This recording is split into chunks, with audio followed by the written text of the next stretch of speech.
Get one of those like those little things. Actually, that is what I was doing. You got it. All right, so Jálynn, could you tell me who you are and what you do and where we are currently right now? Sure. So I'm Jalynn, pronoun she, her, and I would say that I'm a storyteller. I've told stories in different capacities. So formally, I suppose, my background is in public policy and in research. So most recently, in a more like traditional professional setting, I was like telling stories through like technical assistance and helping colleges support students through evidence-based best practice. And so that connection between the evidence and practice, or telling that story. And now I am telling stories in different ways. So I'm doing a lot more writing. I have started Fridge and Quill, which is its own, sort of love letter to all things tiny and shiny, I suppose. So yeah. That's beautiful. Wonderful. Yeah. Okay, so my first question for you is if you could take us back to your first experience with pouring resin and what motivated you to kind of try that. Yeah. Sure. So I actually started Fridge and Quill in 2022 for my daughter. So my daughter's like a year and a half, and I wanted her to have things to support her literacy development and like reading skills. But I couldn't find anything that I wanted. Like like a lot of millennial moms, I was like, I don't want my house to look like a daycare center. Like I still want it to be like cute and somewhere I want to hang out. Yeah, and you're talking specifically about like the color schemes. The color schemes and also the materials. So a lot of letters that you'll see are like hard plastic, which is good and makes sense.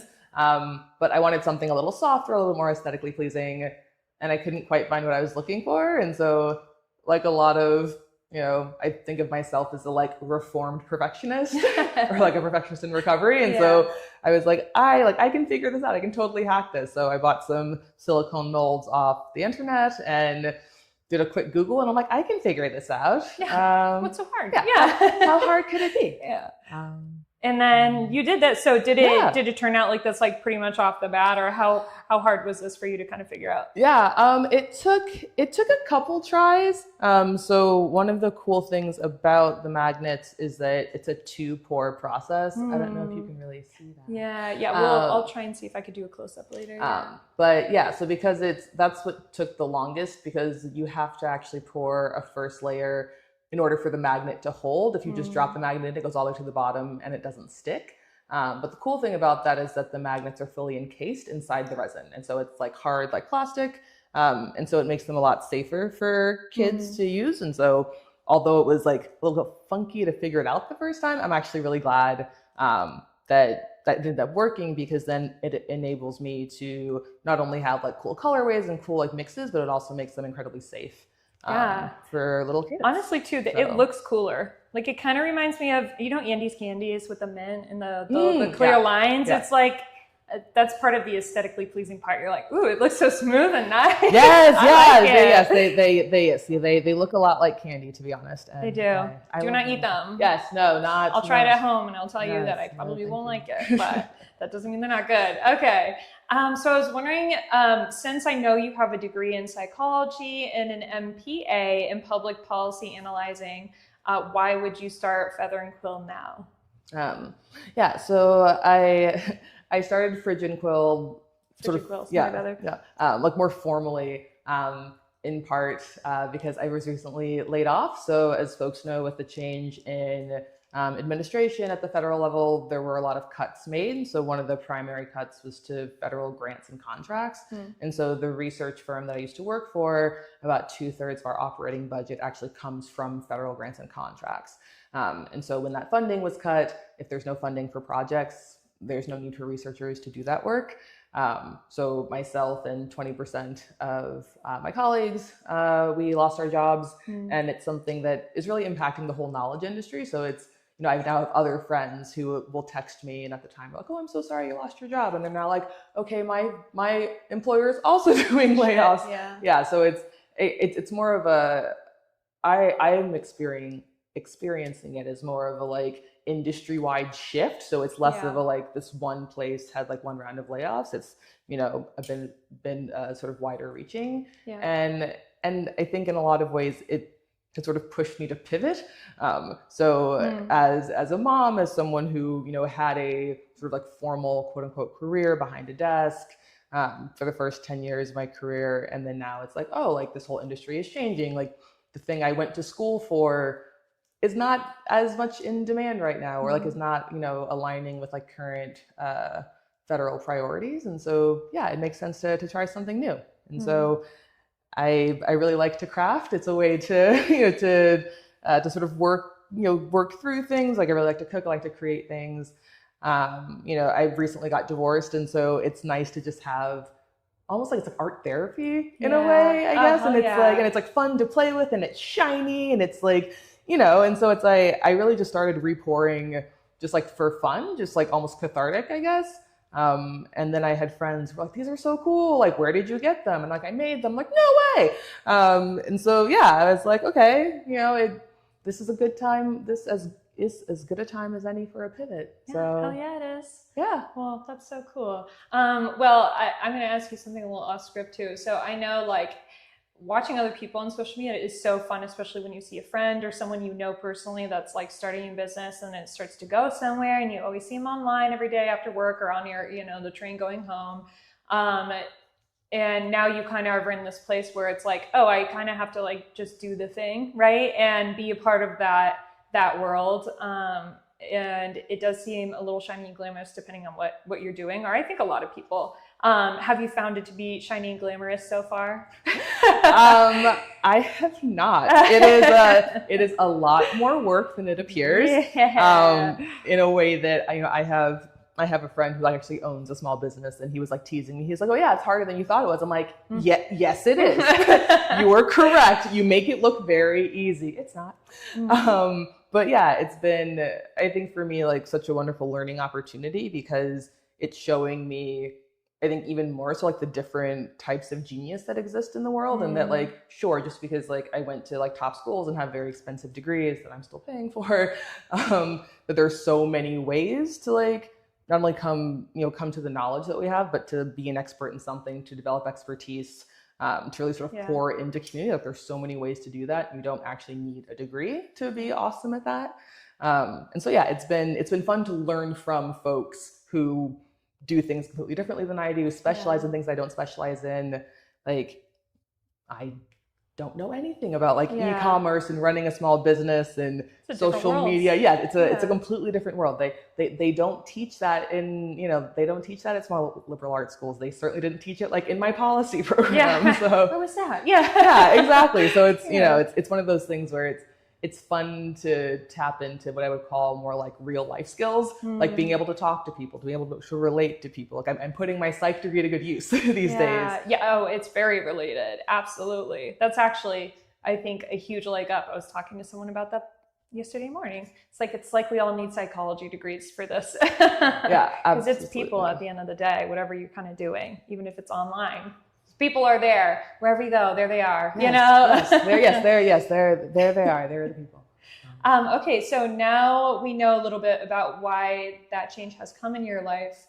I also was thinking about like knowing how in an office space, it provides us like a different social network kind of baked into our day-to-day life. So where now are you looking for that connectivity with others? Yeah. So that's something that I am like newly exploring and really discovering the ways that like local community develops. Because yes, as someone who spent the first chunk of her career in an office, that's exactly what it's like. You go to your desk, you have the people see you on your commute, you get lunch with your friends, you get happy hour, different sorts of things. But I think moving into a more creative space, it's like forced me to actually leave the house more, like as an introvert, as someone who, when I split parenting time with my co-parent. And so like when it's not my day and I have like sort of like off time or me time, it's really easy to just get really comfy on the couch and just sort of like settle in. And so, yeah, it's been a mindset shift for sure, but it's wonderful to like connect with like other creatives, to like get to know people better, really just talk to people more. Yeah, that's something. Huge. Yeah, well, that's cool. Yeah, so I think we had talked before too. It's like kind of like going into a building, and now it's like now you literally are like kicked onto the street and be like, who is your neighbor, right? Like go find them. And I think especially today, like I have neighbors, and even if I am social, a lot of people are like, because they have their own lives, right? They can find whoever they want on social media, and they don't necessarily want to physically speak to their neighbor anymore, which is like a huge shift before phones to now present day.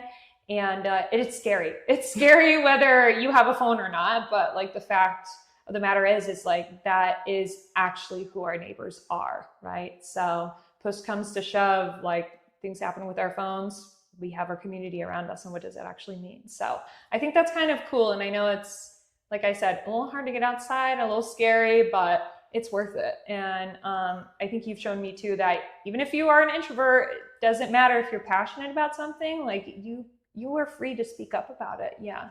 And design what you want and come up with a solution to a problem that literally there is no solution to right now. I tell everybody all the time, you can Google so much and not find the answer you're looking for.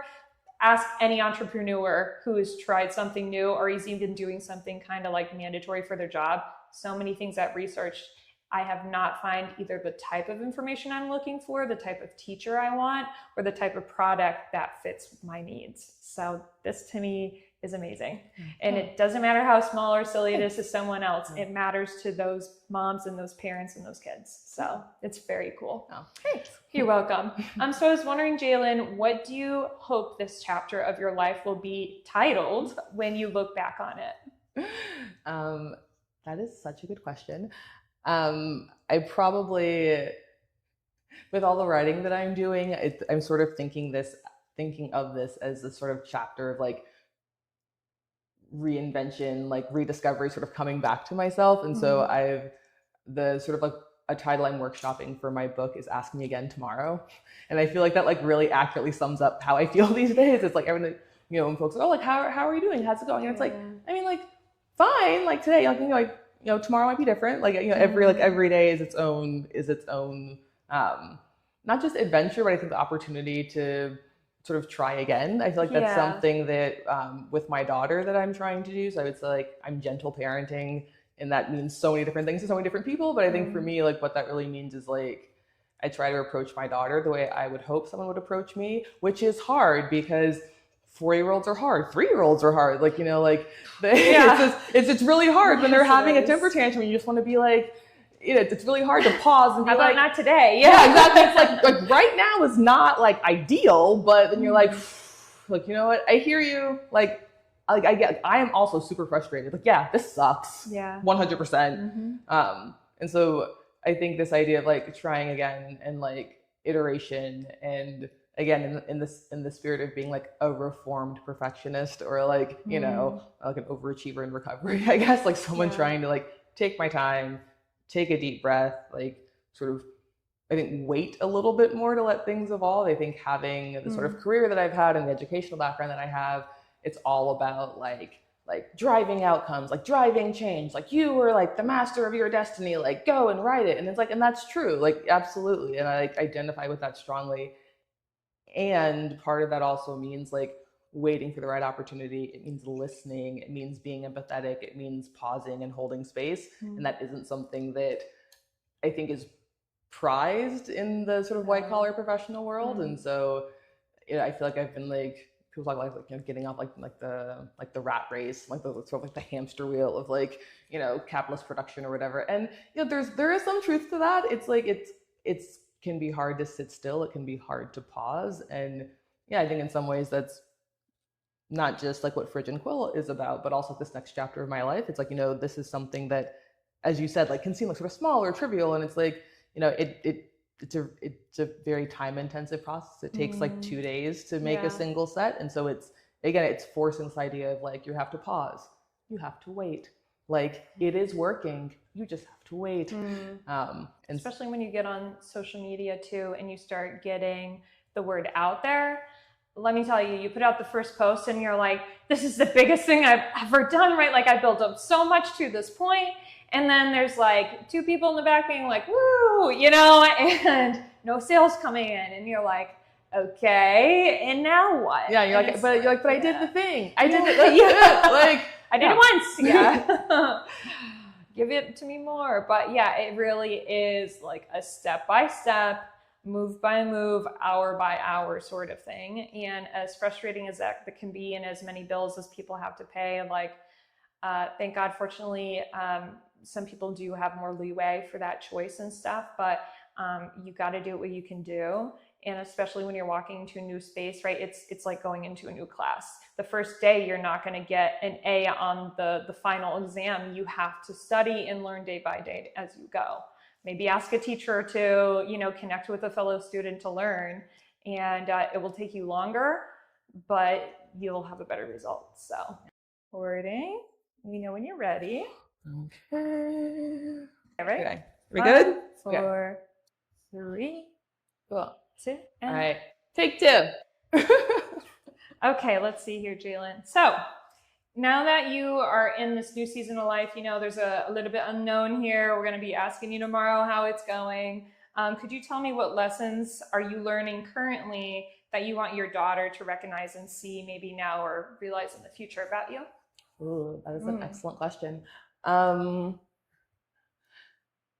I really think this idea of pausing, and not just like pausing with like decision making or,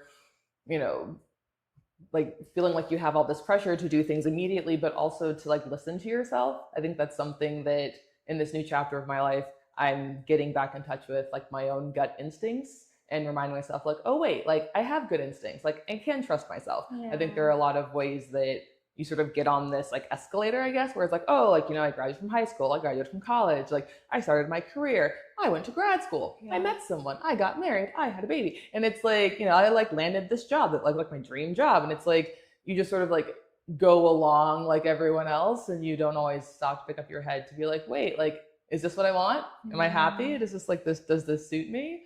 And in asking those questions, now like has sort of brought me to this chapter, like, being divorced, like, the layoff was certainly not something I chose, but there are a lot of ways I feel like life is just sort of showing me that like there's a different way to do things. And I think being open enough to listen to that, and then also trust your instincts to say like, oh, like that feels right. That does feel like a good idea. I may not know how to do this, but like I may not know like how to start a small business, but like I know like Same. It's like I'm passionate about this. I'm passionate about, this sort of like grief alchemy, if you want to call it that, sort of like taking like the sadness and the pain and sort of all the things that come with major life shifts, especially those that like you don't call into your life. So like getting laid off, like, everyone who's been in any sort of long-term partnership, marriage or otherwise, knows that there's so much that comes with that. Even when it is the right choice, there's so much that comes with it. And so, yeah, I think getting into this artistic practice and sort of transforming, like taking all of those feelings and sort of pouring it into something creative, pouring into something that is like bright and lovely, and that just like it feels joyful, and so it's trusting my gut and saying, hey, like this feels good. I like the way this feels. I may not know exactly how to do it, but like I can trust myself, and that's good enough. And so I want for her. I hope that she sort of sees it that way and sort of takes the lesson in that there's so many ways to like build a happy life. Like there's so many ways to get there. There's so many ways to do it, and it doesn't have to be this like very linear narrative that I think we're all fed. Yeah, so. Right. Yeah, because if we don't trust ourselves, who is going to for us, right? Yeah. And I think that's really, really good. And honestly, especially for something like this, like you got to believe in what you're selling, man. No one wants to be like, buy this maybe. And that's it. Yeah, you're like, okay, well, I'm going to just go now. Yeah, it's like, I guess. Like, I don't know, but yeah. Especially like go into any booth for any vendor, and like some people, they have kind of a salesy thing where you're like, I need to leave, right? But then there's other people that are like, you're just like, oh my God, I'm so fascinated by what you're saying and I want to know more. Even if it's not something like you need, like just even going up and listening to someone's story is like, that's half the battle. So it's really cool that you have a passion for not just like, oh yes, resin is my life and my joy, but it's like, no, it's a catalyst for doing something that I believe in, and showing myself that I am not just academically smart, like I also can be with people, and I also like can figure out to build a new community and a new life for myself, because that life just keeps on going whether we want it to or not, in whatever way it comes. It surely does. Yeah. And I think that's the other thing that both like I am learning and I'm hoping my daughter is watching, is that like you just have to like get up and like do it again tomorrow. You just have to keep trying. And it's like life is always going to life. Like it's like adulting is wild, and you can never, I feel like you can never plan like even the best laid plans. And I feel like this has been sort of a study in that. And so it's like, yeah, like you're gonna have to take the L sometimes. Like you're gonna trip, you're gonna fall. I've fallen on my face a lot in the last couple of years, but it's like you just get up, because like it doesn't have to be perfect. It just has to be. Yeah. And so it's like that's what I'm working on, just being a human being, not like a human doing. And so, which again, you know, I'm a perfectionist in recovery. Like, you know, like overachieving is like hardwired into my system. And so it's like, yeah, those first couple failures, like they feel personal. Oh God, yeah, like they all do. Like it feels like, wow, like the universe sought me out just to hurt my feelings. And it's like, no, like sometimes shit just happens. Yeah, really, yeah. And a lot of stuff just doesn't make sense. Might not ever, but here we are, right? So where do we go from that? And speaking of what's next, could you tell me what is next for you, and how can people find you online, Jálynn? For sure. So what's next for me is lots more Fridge and Quill magic coming your way. So pouring new sets. We'll be doing some pop-up markets in Brooklyn. So keep an eye out for that. And also just doing more writing. So, you know, ask me again tomorrow. We'll be working on that. I have a couple essays that have come out in Straddle, also LGBTQ Nation. So yeah, putting more energy and love into my writing, into my letters. And yeah, you can follow along with me. I'm on Instagram, so we're at Fridge and Quill, spelled out just like it is. And then I'm at Dear Dragonheart, all one word. Well, Jálynn, I can't wait to see you soon and see you online tomorrow and the days after that. And this is just the beginning of something new. Yeah. So congratulations. Amazing. Thank you so much. This was so fun. I know, we did it. Me. Yeah, we did it. Nice. Not bad. All right. Oh, No, come in. All right. Hi. Sorry, I'm guessing that's your laundry over there. Yeah. Yeah, go ahead. Go take it. Yeah, don't worry about us.